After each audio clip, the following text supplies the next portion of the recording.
Lights! Cameras! Action! What you're trying to say is you don't want me to love you. Say it. Say it. Gloria Swanson, one of the great personalities of this generation, in a role that comes to an actress once in a lifetime. Rising to the heights, William Holden creates a startling portrayal. And a new star is born in Sunset Boulevard, Miss Nancy Olson. Joe? Where are you? What's this all about? Why don't you come out and see for yourself? The address is 10,086 Sunset Boulevard. Yes, come out to see for yourself the film that reaches a new milestone of dramatic daring. The film that every critic says is a giant among motion pictures.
I thought there were a lot of very good musical moments potentially when I first saw the film, but I had one or two reservations about it, I think, at the time, because I thought that, yes, it could be very effective, but I was worried that actually, whether actually you care about the people in it, because in one sense you could say, well, there is a old movie actress who's really rather rich, do you relate to her, and a young boy who's taking, if you like, and is that rather unsympathetic?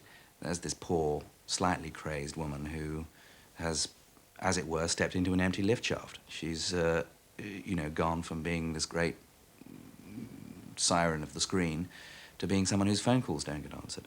I heard recently that somebody said, but, you know, a musical of Sunset Boulevard can't really work because, you know, you go and see that film and you discover that the central four people are people that you don't really want to spend an evening with. Nonsense. I mean, it's unutterable nonsense. I mean, such conclusions could be drawn about the protagonists of all kinds of great drama. I mean, you know, you wouldn't choose to have dinner with them at Beth's, but you know, we're still hypnotically drawn towards them. And really, it was only when I thought about the possibility of Norma Desmond not being that old, and then you realise that with music, of course, you can add so much emotionally that you can't really do in words alone. It was never my purpose to mimic Gloria Swanson. You start with what's written on the page. I think if any other actress had played Norma Desmond in the movie, you would probably had a totally different interpretation. Fate had Gloria Swanson there, and she did this role, which was probably considered the pinnacle of her career. But it's also one of the great, great roles of classic proportions.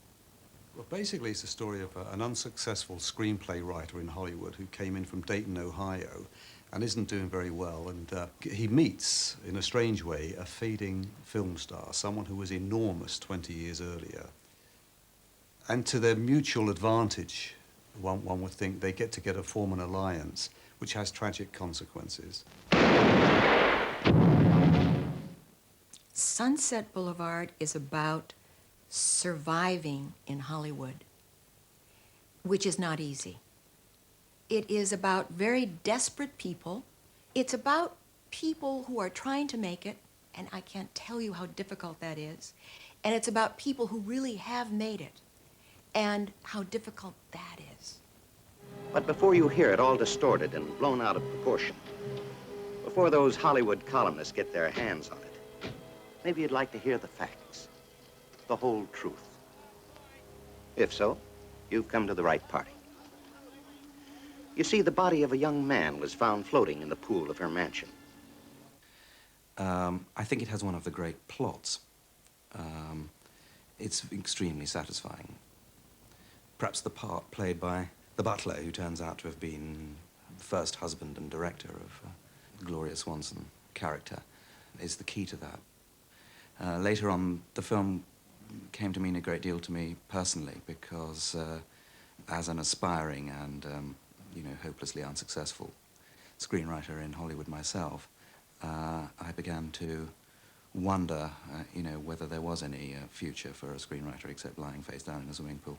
The audacity of beginning a film, first of all, revealing the ending, well, that's been done a few times, but then having the dead man narrate the story, that is quite unusual. I think what makes the film endure is its brilliantly structured narrative, and that sense of inevitability, that gradual progression towards a catastrophe that one senses very early on.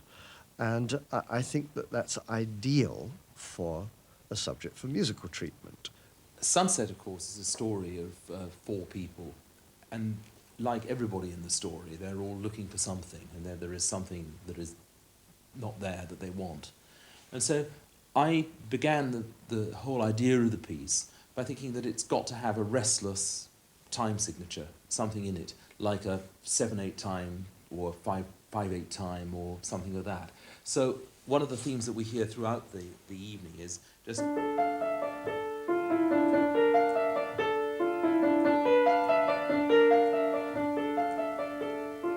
which suggests to me somebody who, and that's Joe, of course, who wants to get out of the trapped environment that he is in, or indeed the whole environment that he is in Hollywood. And so I decided to go for the idea of actually starting the show when he would get to the drama proper in that time signature, and indeed not in any time signature at all. There is a moment in the show where we actually have a song, the opening song, which is called Let's Have Lunch, really has no time signature to speak of. I mean, its basic melody is...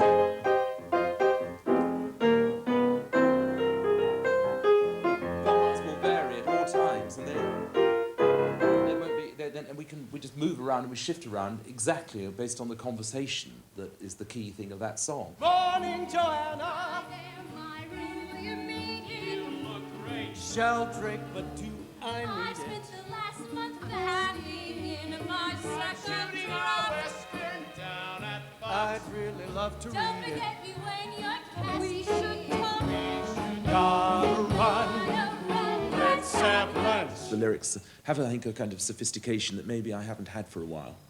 And I'm very pleased that I think that they remain very true in language to the sort of Wilder style, and that is very, very much Chris. So I would say that this is, some kind of a development as far as Andrew's work is concerned, because, for the reasons everyone's mentioned, that's to say, the fact that it, for the first time, has a book, the fact that it's more narrative-driven, the fact that it's darker, I think, and extremely grown up, and all of that is to my taste. And of course, not to forget that although a lot of it's underscored, there is a fair amount of spoken dialogue in this. There's more dialogue in this than there is in any of my other pieces. You wanted to see me? I did. What about? Bases loaded. It's an outline for a baseball story. So, pitch. It's about a rookie shortstop. He's batting .347. The kid was once mixed up in a hole. Now he's trying to go straight. Wait a minute. I think I have read this. The Sheldrake scene, for example, which is the first big dialogue scene, is quite difficult to to musicalize and quite difficult to make work, and it has gags in it, and it you know, lays down the basic premise of the plot, which is that he's desperate and broke and all the rest of it, Joe Gillis. So therefore, you know, it seemed to be a scene which lent itself to a dialogue treatment. I bet you could make the whole thing for under $1 million. Excuse me. And there's a great little part for Bill Demarest, one of the trainers, an old-time player who got bean, goes out of his head sometimes. Hello, Mr. Sheldrake. Hello. On that Basis Loaded, I covered it with a 2-page synopsis. Thank you. But I wouldn't bother. What's wrong with it? It's from Hunger. Nothing for Lad? It was just a rehash of something that wasn't very good to begin with. I'm sure you'll be glad to meet Mr. Gillis. He wrote it. There's a screenwriter who's been very unsuccessful, and nobody really wants his work. He's very much in debt. He's having his car repossessed. And he's actually in the course of fleeing from the people who are after his car, and he has a blowout and car chase, pulls off the highway and into the driveway of a huge old house. And it turns out to be the mansion where a former silent movie star of huge renown lived. There was another occupant in that garage, an enormous foreign-built automobile. It must have burned up 10 gallons to a mile. What was happening in Hollywood movies generally was a tremendous retreat into Martin and Lewis comedies and Doris Day musicals and you know, sheer entertainment. And Wilder's film is critical of that because, in fact, Joe, the William Holden character, has actually gone to Hollywood with the intention of writing these social movies. Nobody wants them. It was a great big white elephant of a place. The kind crazy movie people built in the crazy 20s. A neglected house gets an unhappy look. This one had it in spades. It was like that old woman in Great Expectations, that Miss Havisham in her rotting wedding dress and her torn veil, taking it out on the world because she'd been given the go-by. I first got to know Bill well when he served on the board of the Screen Actors Guild. His portrayals were thoughtful and inspiring. He took his career very seriously and yet had a playful quality about him. He was a perfect choice for the role of Joe Gillis, the struggling writer with a certain innocence and determination about him. It was a delightful combination, and Bill pulled it off masterfully. Young man, tell me something. How long is a movie script these days? I mean, how many pages? Depends on what it is, a Donald Duck or a Joan of Arc. This is to be a very important picture. I've written it myself, took me years. Looks like enough for 6 important pictures. It's a story of Salome. I think I'll have DeMille direct it. DeMille? Uh-huh. We made a lot of pictures together. And you'll play Salome. Who else? Only asking. I didn't know you were planning a comeback. I hate that word. It's return. She was certainly an exciting and glamorous actress to watch. She could instantly transform herself from this rather vulnerable, aging starlet to this manipulative and rather pitiful character. She's a fragile creature. And one of the things that makes her sympathetic in my mind is the great heart and effort and courage it takes to overcome that fragility. With one look, I can break your heart. With one look, I play every part. I can make your sad heart sing. With one look, you'll know all you need to know. With one smile, I'm the girl next door. For the love that you've hungered for. When I speak, it's with my soul. I can play any role.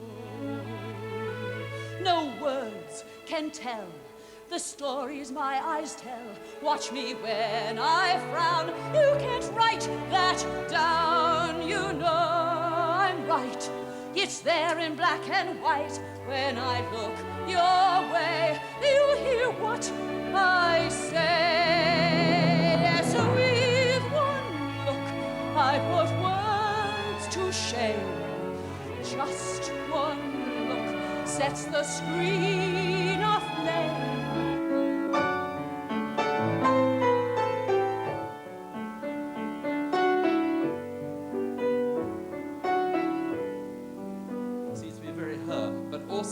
She'll be very theatrical at the end. I mean, she has to have a kind of, this time I'm returning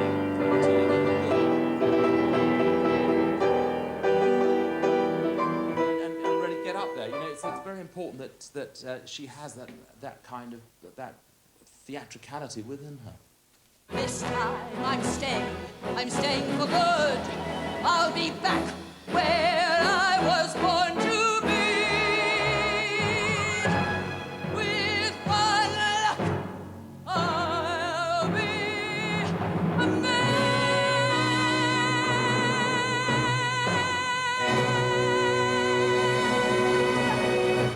After that, I drove down to headquarters. That's the way a lot of us think about Schwab's drugstore. Kind of a combination office, coffee clutch, and waiting room. Waiting. Waiting for the gravy train. You had to be in Schwab's to be part of the Hollywood scene.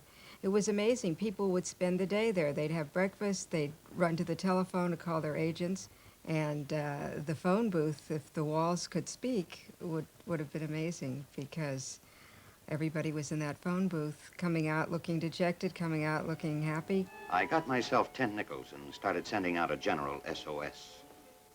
Couldn't get hold of my agent, naturally. So then I called a pal of mine. Nothing but problems, animals, actors, two kinds of hell. Every movie's a circus on the wire without a net. Well, hello, Mr. Gillis. You two have met. I'm the uppity hack, and she's the studio smartass. What's going on Marty, there? they're calling you back. Well, the film is just sings at you. When you know, if you look at it with a songwriter's eye, there are just marvelous opportunities where the emotion is so heightened that it just bursts into song. And so I was thrilled for that opportunity. Of course, one of the main problems with doing this piece was the fact that it is a kind of masterpiece. And so we decided early on, that's Christopher Hampton and myself and Andrew, not to tinker with it too much, because you don't with masterpieces. It wasn't all work, of course. 2 or 3 times a week, Max would haul up that enormous oil painting that had been presented to her by some Nevada Chamber of Commerce. And we'd see a movie, right in her living room. So much nicer than going out, she'd say. The plain fact was she was afraid of that world outside. Afraid it would remind her that time had passed. They were silent movies. It just historically is so interesting that there were this group of immensely powerful, immensely successful, immensely wealthy actors, stars, world figures who were suddenly executed by a technical improvement in the history of the cinema. I guess I don't have to tell you who the star was. They were always her pictures. That's all she wanted to see. By some standards, you would consider her performance extremely hammy and over the top. It was, in fact, completely appropriate to the role she was playing, this great silent movie star. She never actually looked directly at anybody, but always slightly sideways. We didn't need dialogue. We had faces. There just aren't any faces like that anymore.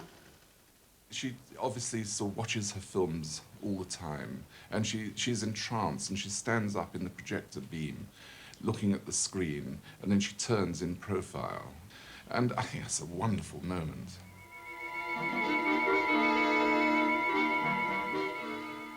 Close-up in film is the main grammatical device for emphasis, and in particular for subtext. I mean, for discovering what's going on behind the eyes, for discovering what the thought is that perhaps is different from the utterance.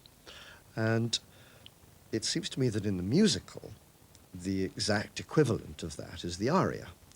The aria is heightened expression, and invariably the mixture of lyric utterance and musical utterance provides a sense of subtext.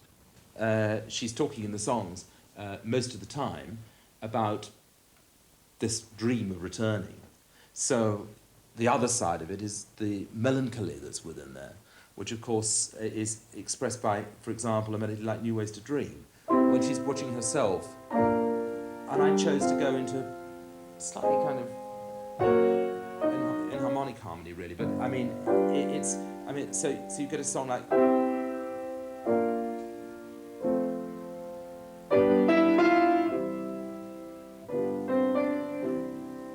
Joan of Arc, look at my face, isn't it strong?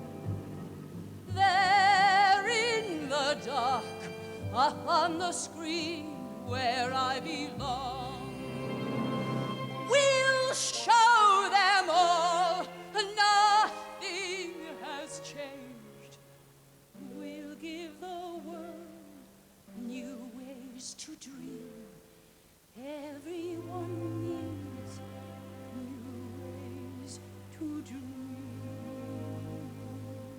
She's quite a character, that Norma Desmond. She was the greatest of them all. You wouldn't know, you're too young.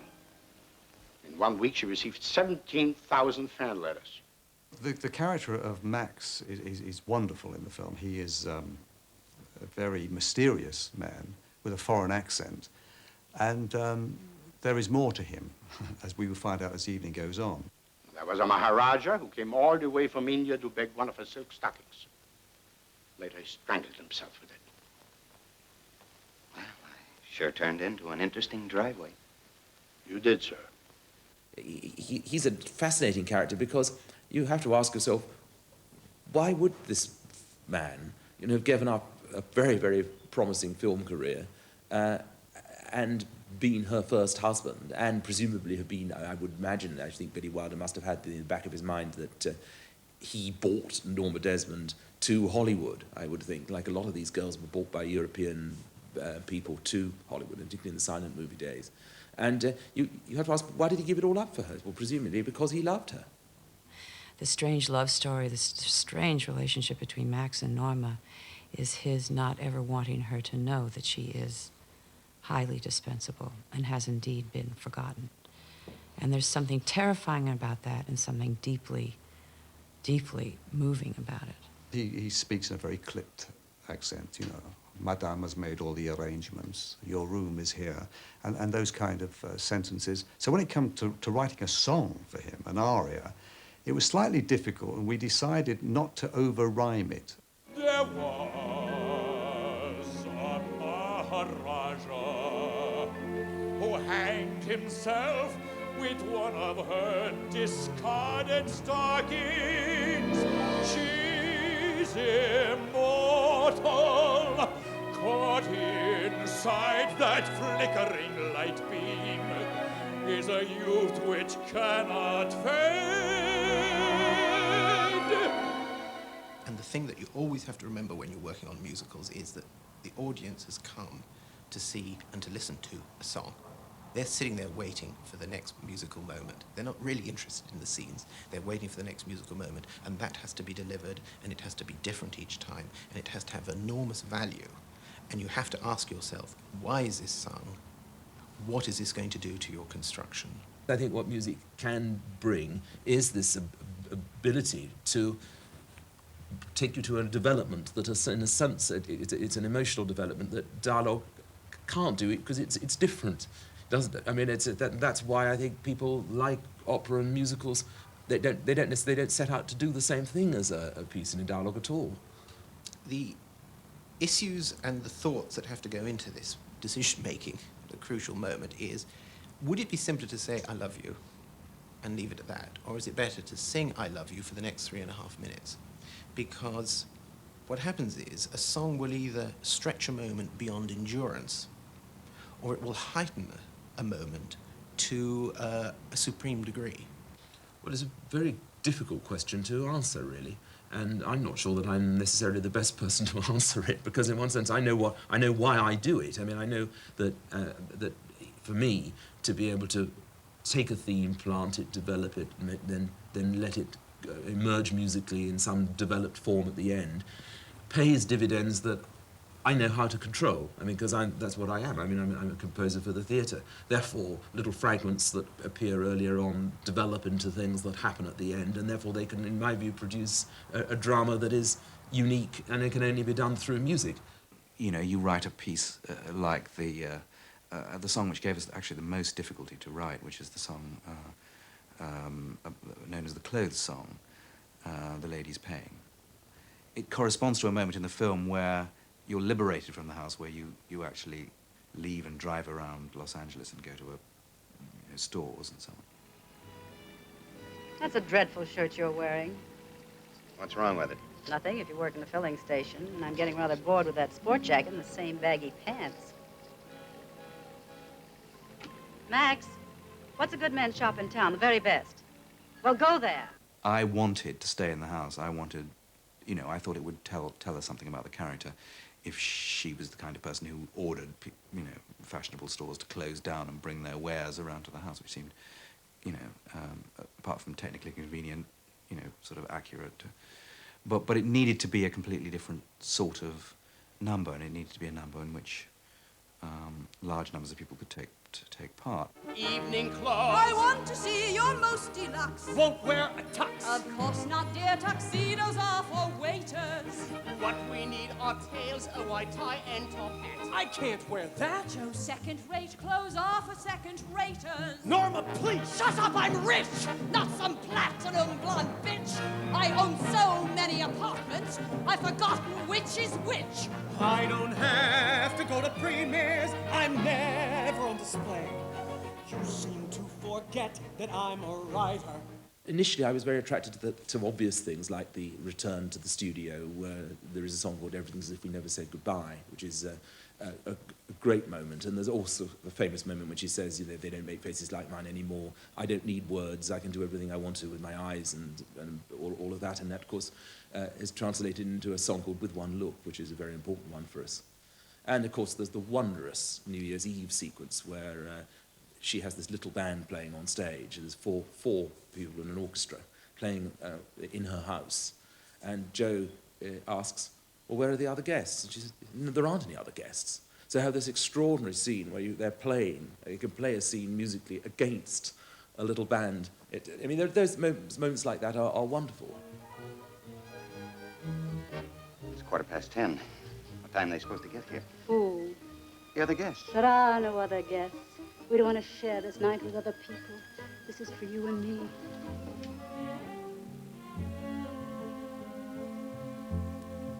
Ring out the old, ring in the new, a midnight wish to share with you. Your lips are warm, my head is light. Were we alive before tonight? I don't need a crowded ballroom. Everything I want is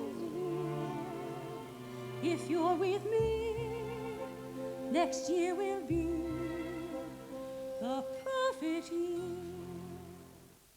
It takes off at one moment where she dances Joe around the floor and it becomes really quite flamboyant. So she can go.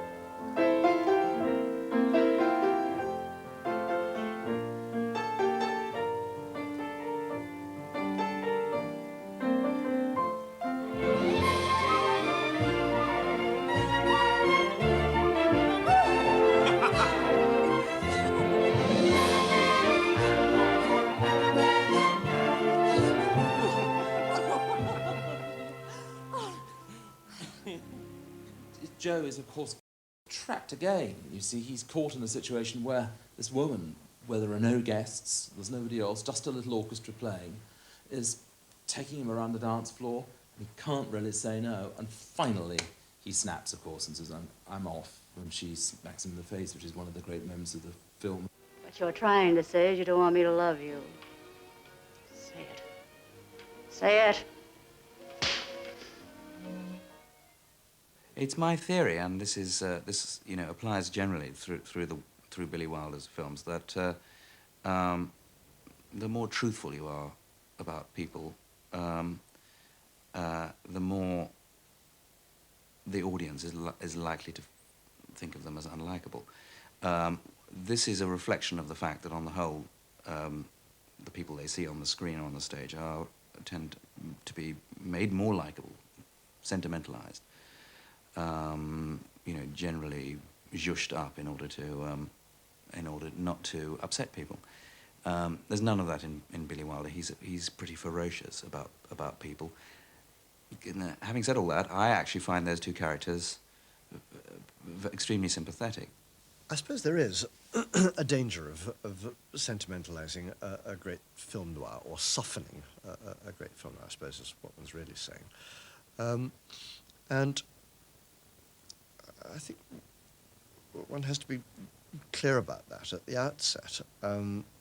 What we're doing here is to make a musical. The musical form is the great populist form of our age. And we've discovered over the last 15 years that the potential audience for that populist form is limitlessly gigantic. So, in a way, it's a contradiction in terms if one starts out by saying, we're going to use this populist form to do something that is essentially esoteric and exclusive, and only a small number of people are going to understand.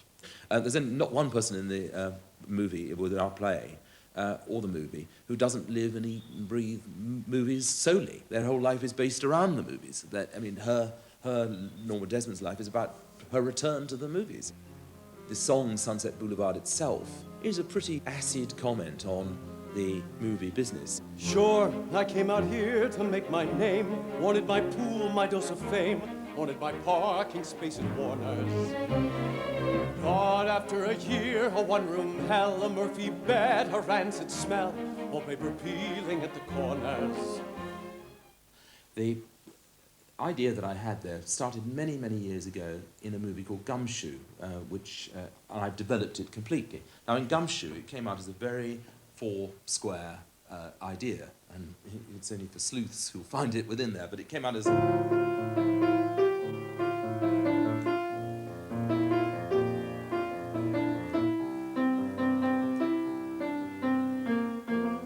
was me sort of circa 1969. Now we are...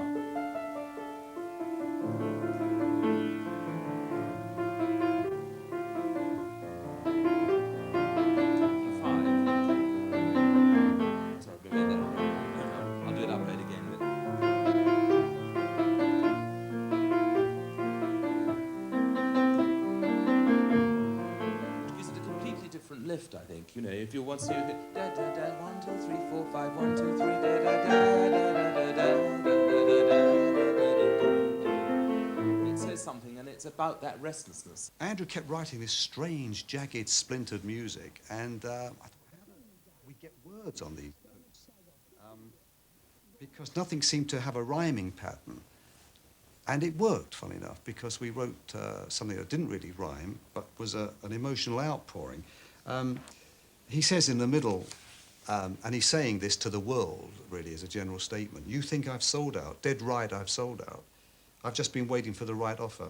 Comfortable quarters, regular rations, 24-hour, 5-star room service. And if I'm honest, I like the lady. I can't help being touched by her folly. I'm treading water, taking the money, watching her sunset. Well, I'm a writer. That's the middle section, and of course there's nothing organized about that. It's just some you know, random but condensed, pithy thoughts. But with the music pounding away, it feels more heartfelt. You think I've sold out? Dead right, I've sold out. I just keep waiting for the right offer. Comfortable quarters, regular rations, 24-hour, 5-star room service. And if I'm honest, I like the lady. I can't help being touched by her folly. I'm treading water, taking the money, watching the sunset. Well, I'm a writer. The actual title song, Sunset Boulevard, opens Act 2. Joe Gillis comes out of the swimming pool, surrounded by all this luxury, and can't believe his luck. And yet there's a kind of emotional collision because he knows what it's taken to get him there. Sunset Boulevard, frenzied boulevard, swamped with every kind of false emotion. Sunset Boulevard, brutal boulevard, just like you will wind up in the ocean. She was sinking fast on through a boat. Everybody knew the name Gloria Swanson, and they remembered her as being the queen of the Paramount lot. And here was a story where the queen was returning. And I think the studio and the audience wanted her to be recrowned as head of the lot. Incredible as it may seem, there had been some more of those urgent calls from Paramount. So she put on about ½ a pound of makeup, fixed it up with a veil, and set forth to see DeMille in person. Gloria Swanson drives up in a beautifully chromed classic automobile, chauffeured by the famous Erich von Stroheim. And they drove up to this gate because Gloria Swanson was returning to the studio where she became famous as a star, and she was hoping that her career would be resumed when she visited Cecil B. DeMille here.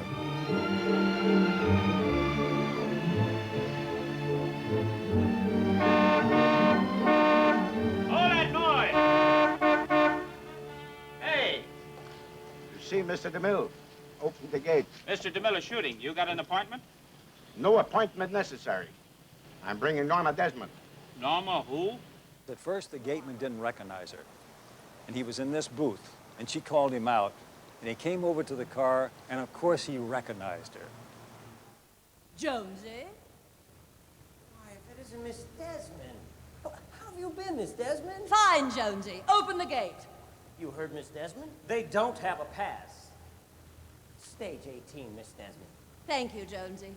And teach your friend some manners. Tell him that without me, there wouldn't be any Paramount studio. She comes back to the film studio again in a very, very famous sequence in the film when she's recognized by one of the lighting people. Hey, Miss Desmond! Miss Desmond! It's me! It's Hawkeye! It's a wonderful moment for me musically to be able to grasp a fabulous dramatic moment. One of the principal things that the original movie makes a point about is that the story that she wants to return to the cinema is the story of Salome.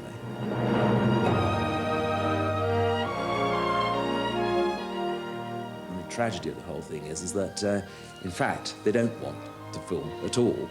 It's very embarrassing for them. What they in fact want is an old car that she has.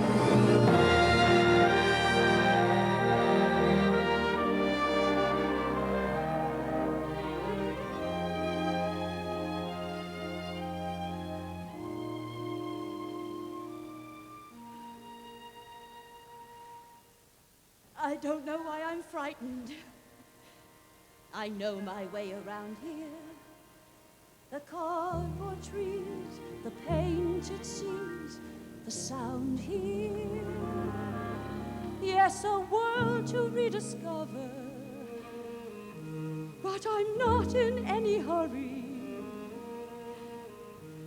And I need a moment. The whispered conversations in overcrowded hallways, the atmosphere as thrilling here as always. Feel the early morning madness, feel the magic in the making. Why, everything's as if we never said goodbye. I have a theory, I have a rule, that if anybody suggests a great classic film, warning signals go up. Because you're faced with enormous problems of anticipation and foreknowledge of what you're about to see. So therefore, you really have to work very hard at surprising your audience, because they all know that great close-up, that wonderful face, that wonderful moment, that incredible voice. But when all's said and done, what we're doing is a stage work, and actually, when all's said and done, at least 95% of the audience who come to see the musical Sunset Boulevard have not seen a film of the same name, and probably 50% have never heard of a film of the same name. And I think one of the interesting aspects of this musical is it's scored like a movie.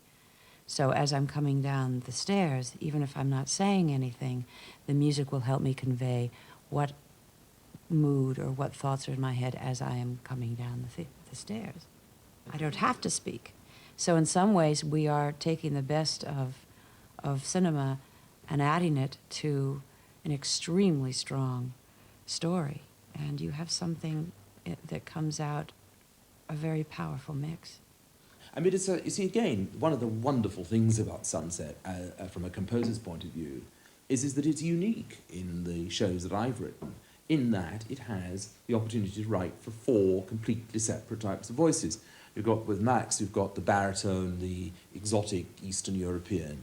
With Joe, you have, if you like, I mean, the much more contemporary possibility, I won't say it's a young rock tenor, because, I mean, that's obviously ludicrous, but it has something of that overtone. It's a younger voice, it's a tenor voice, it's got a raunchiness, it's got a raw edge that you can have. Then you've got this older woman in Norma Desmond who is living in her reverie, and therefore you have the possibility of writing for the classic kind of American belt voice, but with the roundness that comes from age. And then you have, if you like, with Betty, an ambitious girl who's motivated to get on and do something in the world, but she's a soprano. I like it better than any street in the world. Maybe because I used to play here when I was a kid. Well, Too Much in Love to Care is this romantic moment when they go out into the street and the girl says, "This is the street that I played in," and in fact, it's the back lot, and the street, of course, is fake. I should hate you. There I was, the world in my hands. Can one kiss away everything I planned? I can't control all the things I'm feeling. I'm floating in midair. I know it's wrong, but I'm too much in love to care. I thought I had everything I needed. My life was set. My dreams were in place. My heart could see way into the future. All of that goes when I see your face. This is crazy. You know we should call it a day. Sound advice, great advice. Let's throw it away. I can't control all the things I'm feeling. We're floating in midair. If we are fools, while we're too much in love to care. If we are fools, while we're too much in love to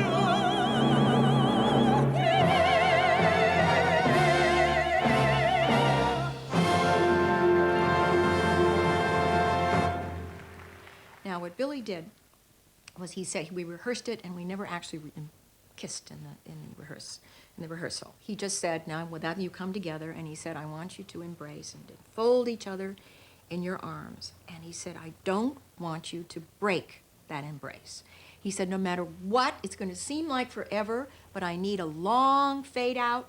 And he said, believe me, I know what I'm doing, but whatever you do not break this until I say cut. We both said, okay. What happened? You did? And we come together and we embrace. And it goes on and on. And now we're really getting into this. And I'm thinking, oh my God, when is this going to end? All of a sudden, there was a voice down on the ground, a female voice that said, cut! And it was Mrs. Holden. To open the show in America, in Los Angeles, is, you know, sort of modified Lewis Carroll, either a brilliant marketing idea or it isn't. Whether it can translate into, like Phantom of the Opera did, into, as one sort of says here, the valleys and the outlying areas, which is really where a long theatre run will come from, I really don't know. What I think we're dealing with in Sunset Boulevard is a narrative that contains a number of dark ingredients, satiric ingredients, cynical ingredients. But it's about a group of people who are potentially understandable. Lights! Cameras! Action! And I just hope in a town that's not used to theater that they will take the difference between movie and theater and treat it as a celebration. May I say a few words, Mr. DeMille? I can't tell you how wonderful it is to be back in the studio making a picture. I promise you, I will never desert you again. This is my life. It always will be. There is nothing else. Just us and the cameras and all you wonderful people out there in the dark. And now, Mr. DeMille, I'm ready for my close-up.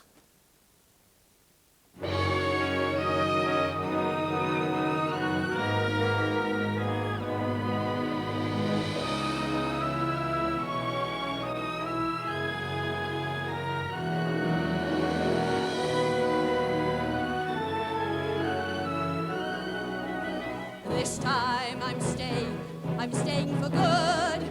I'll be back where I was born to be. With one look, I'll be